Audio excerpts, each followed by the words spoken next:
Hello and welcome to Season 2 of ReFocus, where we talk to artists and music industry professionals about building sustainable careers as creative workers, with a focus on folk. I'm your host, Rosalind Dennett.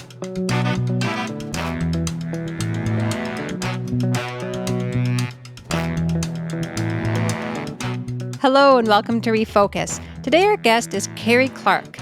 Kerry is the artistic director of the Calgary Folk Music Festival and the Winter Block Heater Festival. She serves on several nonprofit arts boards, many arts juries, is a proud part of RAD, which is the Western Roots Artistic Directors Group, NApresenters, and is co-founder of Rwanda's KigaliUp Festival. Community radio was Kerry Clarke's entry into the independent music world 36 years ago, and she continues to produce and host weekly CKUA and CJSW radio programs when she's not traveling to conferences and festivals to enjoy music from a vast range of genres. Here's Kerry Clarke.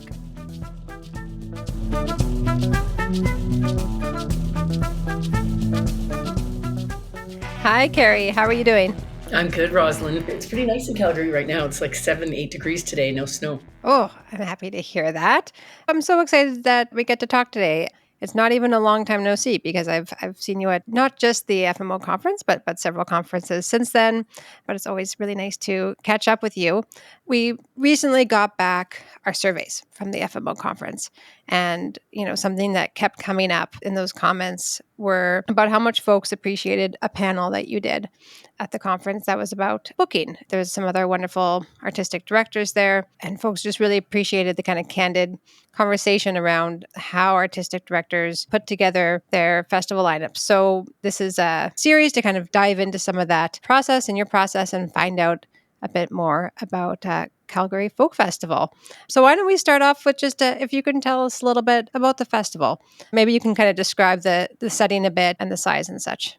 Sure, yeah. We're going into our 45th year, and it is on the model of the Western Folk Festivals. They were started in the model of Estelle Klein and the Mariposa Folk Festival, and then Mitch Podolak, who was quite a character, started one in Winnipeg and then went from there and started festivals along with some collaborators in Vancouver, Edmonton, and Calgary. So we are in the model of the Western Folk Festivals, and there are some in the East that are similar, but the Western ones are particularly, we're held in outdoor beautiful parks, sometimes in the city, as ours is, sometimes out of town with camping, as, say, Winnipeg's is. And we have a combination of concerts and collaborative sessions that I think started out as actual workshops where people were, brought their fiddle along and were taught by somebody on stage. But ours are putting together a whole bunch of artists into different styles and themes. So basically, we're a 4-day event the last weekend of July, like I say, our 45th year. Beautiful outdoor setting downtown Bucolic, Prince's Island Park.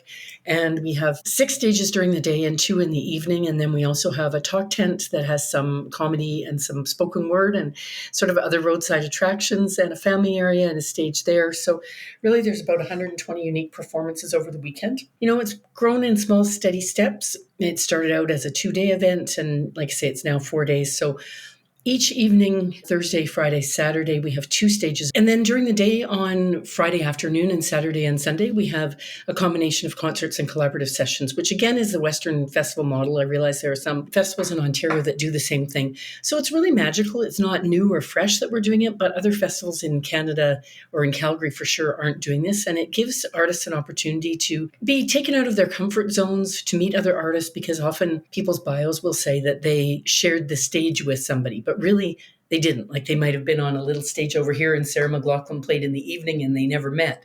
But this is actually literally artists on the same stage. That's what we love to do. And the sound isn't always perfect. Somebody's amp might not be properly plugged in.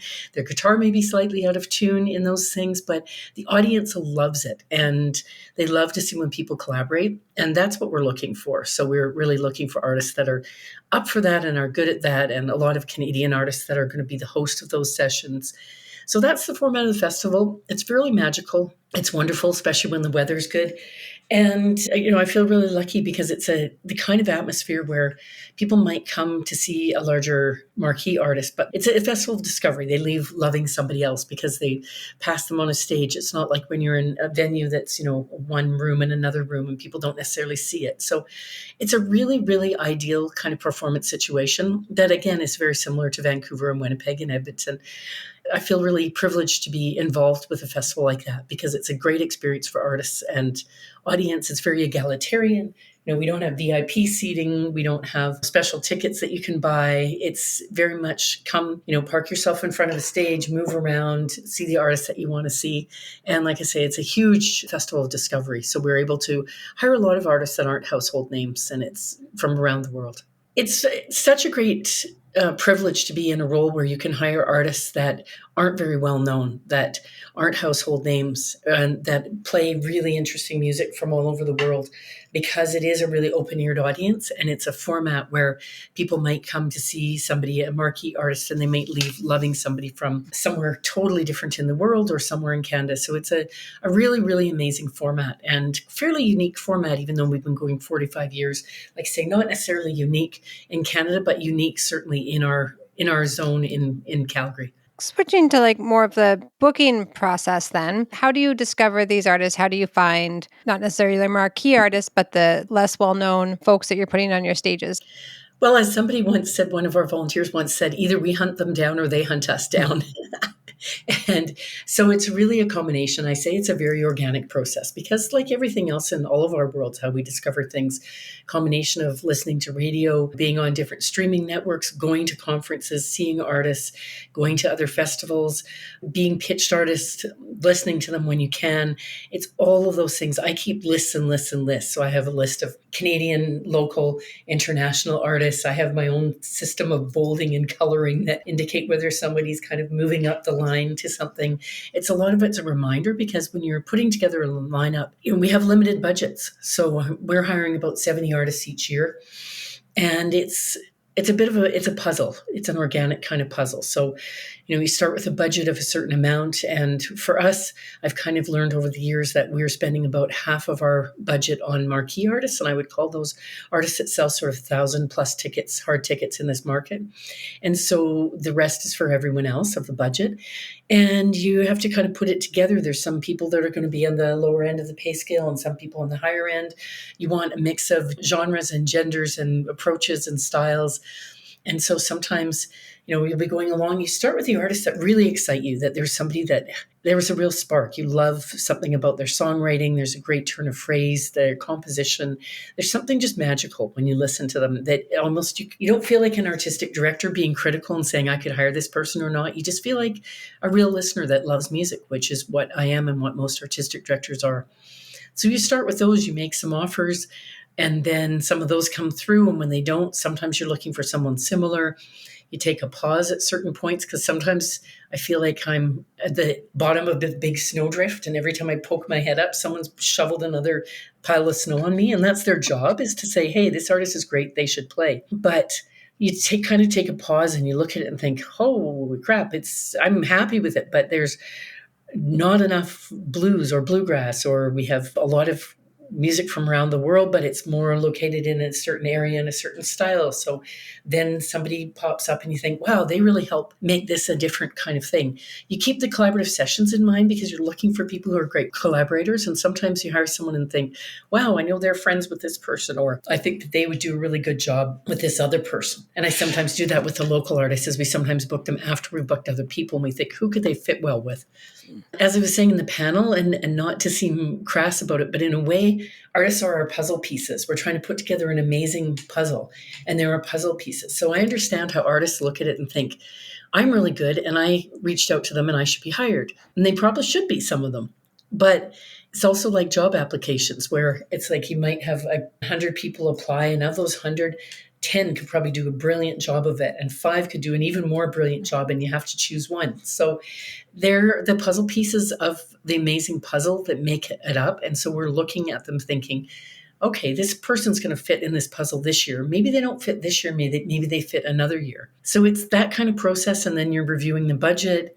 And then sometimes I just stop for a few minutes, because I do feel like I'm at the bottom of the snowdrift. And you want to take some time to really consider what's happening and what you need and who's available to fit that. And we're very privileged, again, because there's so many great artists from around the world. So let's give like a conference, for example. I know that you're very generous with your time and going to showcase events and such. How do you like to be approached? Yeah, not in the bathroom when I'm peeing for someone to sing and showcase, and then you come out and they ask you if you like their Oh my T-shirt. God, has that happened? Oh, it happened, yes. No. Oh, yes, it happened. It did. I think speed meetings are the sort of devil we have to dance with, and sometimes they're really wonderful and sometimes they're really unpleasant. And I think those, if people just approach it as a conversation, as a get to know you, then that's lovely because they can only spend so much time, even if it's 8 minutes, with someone saying, I'm really good and this is what my music is. And this is, it's just a get to know you situation. Going to showcases, watching them. I think the sort of, I use the word organic a lot, but the organic interactions in the hallways where people are just, we're all humans. And I understand that it's really tough for artists because I feel like artists have to do a job application every 15 minutes. So they have to pitch themselves. And if they get that job, which might be one gig, that's one gig and then that gig is gone. I mean, it may build on it, and some artists play 300 shows a year. And so it works for them. But I do appreciate that artists have to be their own CEO, CFO, band leader. They have to be cheerful on stage. They have to present well. They have to be nice. They have to do a good job. It's not easy. But I guess this is what they signed up for. And on this side, I don't like being called a buyer, but that's what we are. We're trying to find what works. So I think in the speed meetings, there's only so much you can spend time of the pressure in telling who you are and that kind of thing. And then some of it is just having a nice conversation. And sometimes, depending on what happens in the speed meetings, like I've done speed meetings all over the world, like in Venezuela, for instance. And sometimes I find I just end up giving them some tips and tricks as opposed to it's necessarily a conversation about them playing the festival in the future. So in Venezuela, I'd say, have you played in the neighboring areas? Have you played in Colombia? Have you played around Venezuela? Like, it doesn't really make sense to leapfrog all the way to Canada if you haven't had that experience locally. I recommend that people make sure that their music is being played on the radio, on CKUA, on CJSW, on campus stations, CBC, because a lot of us are hearing music there.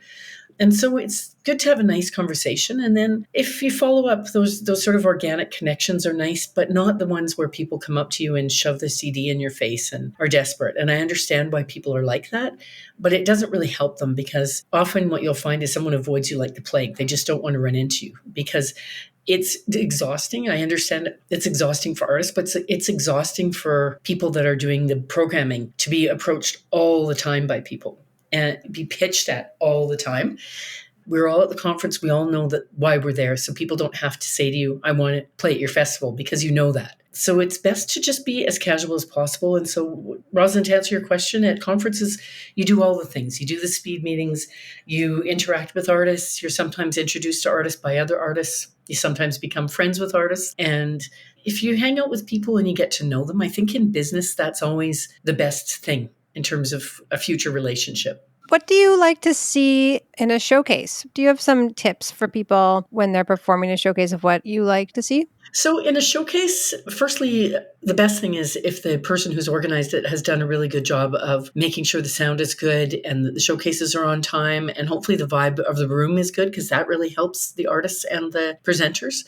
Showcases can be pretty high pressure situations, so I can understand that it's tough for artists because it's kind of a make or break is probably how they're seeing it. And so for a showcase, I guess I'm ideally wanting to see it almost as a fan and as a concert. So what the kind of concert that they would do to a regular audience and to try, if they can, pretend that that's what we are as a regular audience and be as natural as they can, try and represent who they really are, which sometimes for artists, I think means that they feel like they have to go, this is my blues song, this is my country song.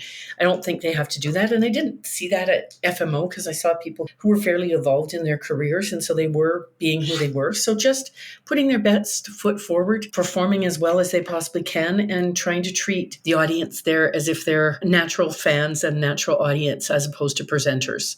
And just, try and play what they see as their best songs, their strongest songs, and try to play with a band that represents what they might be able to tour so that that's what the audience understands. For artists that are self-represented, who don't have an agent doing pitches for them, can you explain to me what a good pitch email from an artist would be? What would you like to see in that email that would compel you to want to check them out? Well, starting with a header so that it makes it clear who they are, as opposed to putting the header being Calgary Folk Music Festival, because if I go to find it, it's going to be harder. I don't know how other artistic directors keep track of these things, but I file all the submissions I get by email, and they're not really submissions because what we say is, if you'd like to get on our radar, then send us an email, and basically it says a short bio about yourself, no attachments, links to key music and videos.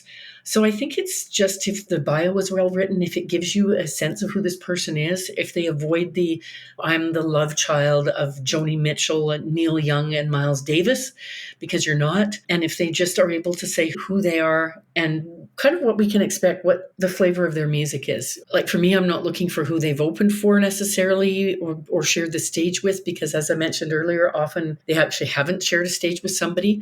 And sometimes people say, I've opened for so-and-so and so-and-so. And I think, well, I haven't even hired those people. So getting a sense of the flavor of their music, what they're like, what they have to offer. If you do children's programming as well as a concert, and adult programming, say that. If you have a comedy thing you do, if you love to collaborate, if you have options of the different formats that you can play in, all those things are helpful. But something that's sort of a quick and dirty, like don't make us work too hard. Don't send us away to a website that may or may not be good. Put things in the email. A quick link where you can listen to a key song or look at a key live video is important. But the whole thing is just, it's about volume. I'm probably getting up to 20 or 30 pitches per day. And I send back an email to people just saying, hey, got your stuff. We'll try and listen. Here's our programming process. But quite honestly, that's sometimes all I do. Like the percentage of them that I listen to is not high. So a lot of it is just a building process. So if you've seen somebody play at FMO or Folk Alliance, yes, it's great to follow up with an email and just saying, hey, nice to meet you, or I didn't get to meet you, but I showcased at FMO. And that's really good to follow up. And to follow up once, not a whole bunch of times. Even if you have a bunch of updates, it's best not to barrage people, but just to follow up in a professional manner, say hi, and just say that you're interested in playing. Or if you have an update, like if you have a tour that's bringing you out west and you have a gap hour weekend, it never hurts to hear that, even though that may not result in a booking. So I think just being as informative and succinct as possible. It's really the songs that we're looking for. And it doesn't hurt if you say, I'm a queer artist. If people are looking for queer artists, then that might pique their interest if that's the case and if that's how you present yourself. If you're Indigenous, a lot of us are looking for a certain percentage of Indigenous artists, so it doesn't hurt.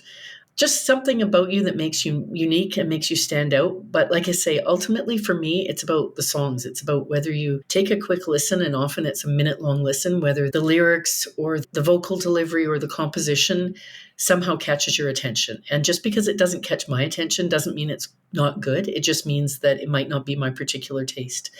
But often, when Basha Bulat of the world came along, when she put out her first album, a bunch of us booked Basha Bulat, and it was by coincidence, not design. We all heard something in Basha. So often when somebody has something special, a lot of people will hear it and will often hire that person. Interesting. Is there a specific time of year that you are kind of more engaged with booking local or regional or kind of more up and coming acts? It varies, but for me, sort of starting in the fall and through to when we finish booking in February, but the majority of our booking for me is done before the new year. And usually after the new year, we only have spots for some more marquee artists and Canadians. We're full up with Americans because, man, we get pitched a lot of American artists. And as an aside, I wish that American festivals hired as many Canadians as some Canadian festivals hire Americans. But for me, I think the fall is the best time. But again, it's sort of an organic process. And since we started doing the Block Heater Festival, sometimes I'm not as engaged in the summer festival until I finish booking Block Heater. So until around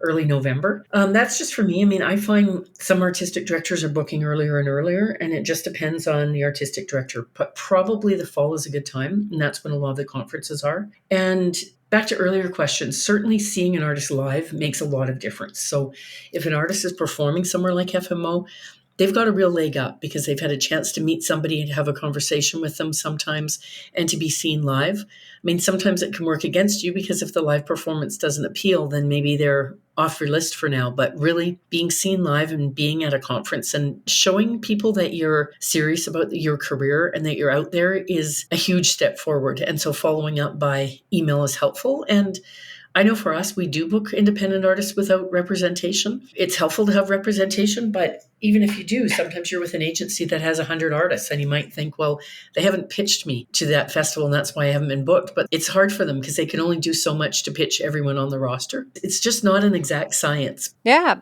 that's a big reason of doing this series is that it is so particular to the festival, to the director. We're really interested in getting to know you and your method, and listeners will be really interested in getting a glimpse into your process and your approach to this all. I wanted to bring up Block Heater because it's really cool that you guys have that two festivals on kind of either side of the year. Are you looking at like a kind of a different process when you're booking Block Heater versus the summer festival? Somewhat, just because I'm booking more to venue, and the venue in Princess Island is pretty open. And when I book somebody, I sometimes have an idea where they're going to be. I probably know that their concert might be during the day or it might be on the evening, more party stage, and that they'll be doing collaborative sessions. But I can book quite a few artists and not know exactly where they'll be until we get into programming them on the different stages.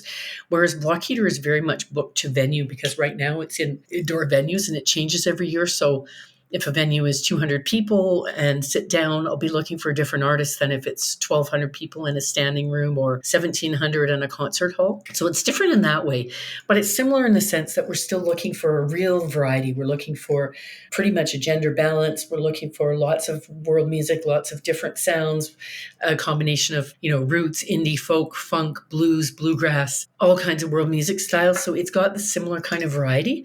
It's a little more based, or it has been a little more based on artists that are touring at the time because it's harder to afford them if they're not. And in the summer, we're also not sort of plucking people just from wherever they are and then paying for their flights, but there are more people touring in the summer. So that makes it a bit tougher.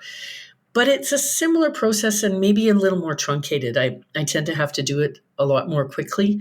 We're hoping it'll be different next year, that we'll actually know our dates and our venue by April. But for the last few years, we haven't really known the dates and venue until September. So it's this truncated process. But looking for a similar diversity of artists, looking for, again, a combination of emerging artists and icons and upstarts, really, except for it's harder to sell the upstarts in a venue by venue ticketed event than it is in one large venue. So with the kind of booking process for Block Heater in mind, if people know that they're going to be in your neighborhood, do you recommend folks kind of reaching out and letting you know about that? Oh, 100%. Both with the summer festival, but definitely with Block Heater. If they're touring in February, then we definitely want to know. And I let people know about that.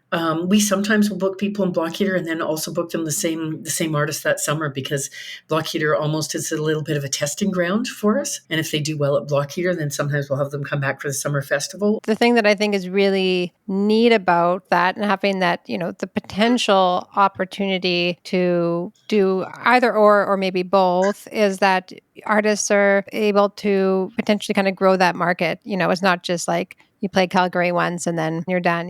There's and obviously there's other venues and other festivals, other opportunities in Calgary, but it's nice to be able to grow the audience, and kind of develop that relationship with the audience at Calgary Folk Festival. And I think that that's a really good point, is we're really looking to continue relationships with artists. And that doesn't mean, even if we can't book them again and again at the festival, or even never book them, we hope to have relationships with artists. And I realize that the booking part is the most important part for people, but to keep up with people's careers, to have communication with them, to maybe recommend them to other festivals. We do reference letters sometimes. I have a couple of radio shows, so I'll play their music on the air. We're hoping that the relationships go beyond the simple sort of transactional, you played at our festival or you played at our event. And like I say, I know for artists that's kind of hard to hear, because really their goal is to play live in front of audiences and to advance their careers and to sell their merchandise. And we totally get that. It's just not always the reality. So hopefully we're keeping relationships with people and keeping communications up. I just wanted to expand on the radio aspect of it. If people already can't tell by your beautiful radio voice, you have a long history with producing radio programs. You mentioned earlier that it can be helpful to engage kind of local radio where you want to play. Can you maybe expand a bit on that, or maybe like the importance of local radio? And I say that because maybe in the streaming era, sometimes radio might get overlooked a little bit. Can you speak a bit about what role that has? Yeah, sure. I'm a little biased because I'm in Alberta and we have CKUA, and it's a very unique station, and it plays pretty much all mostly independent music in a lot of the genres that folk festivals book. So, roots, indie, world music, blues, all the different styles, all the different sort of non-commercial styles.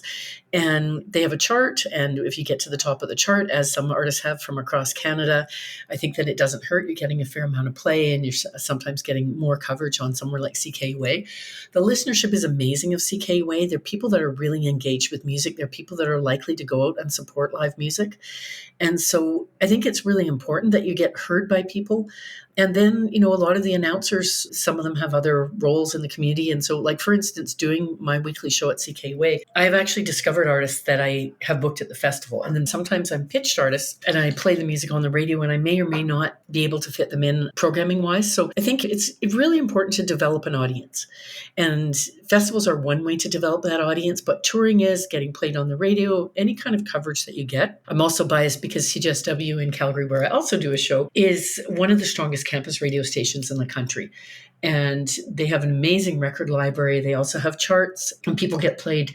On CJSW, we've seen a resultant increase in their audience when they come and play live. I think that getting your music played on the radio, whether it's a commercial station, if you fit there, or whether it's CBC or one of the campus or community stations, it also signifies that you're out there and you're putting out music. You're serious about your career. It's tough because when I do the one-to-ones, and sometimes people's music is nowhere to be found on the internet. It isn't played on radio. And I think you're kind of putting the cart before the horse. You're trying to get people's attention, but you're not really getting people's attention. So it's about touring if you can, being a road warrior, getting played on the radio, developing crowds, playing at festivals, playing other gigs. It's about all those things stacked up together, kind of like marketing, where you want to advertise in all kinds of different places. So the radio is important. And like I said, for me, I've discovered artists by doing a show, and artists are developing an audience through the radio that is often really, really engaged in live music. That's really good advice. I would add to that, the neat thing,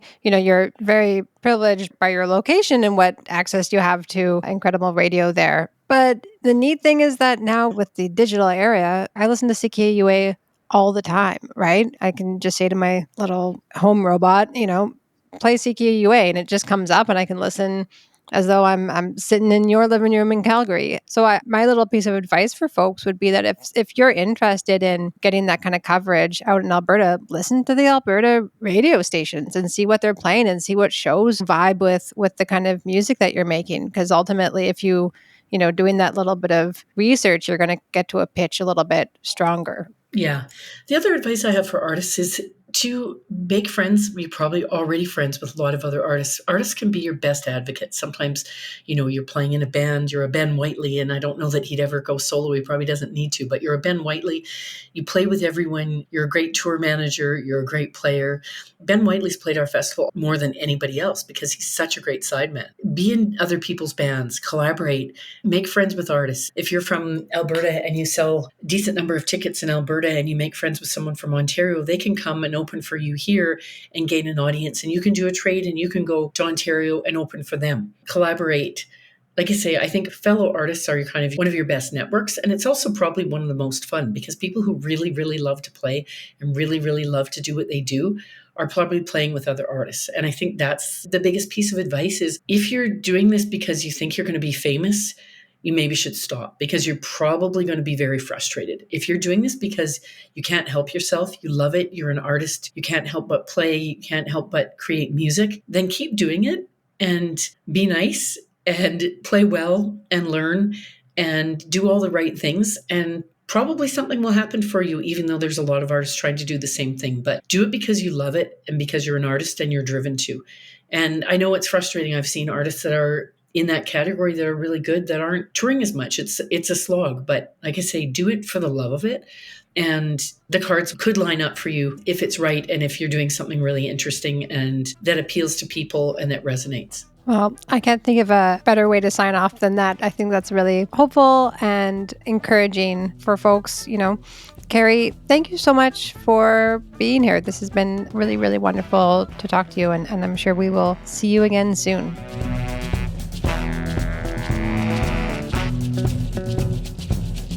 That's all for this episode, friends.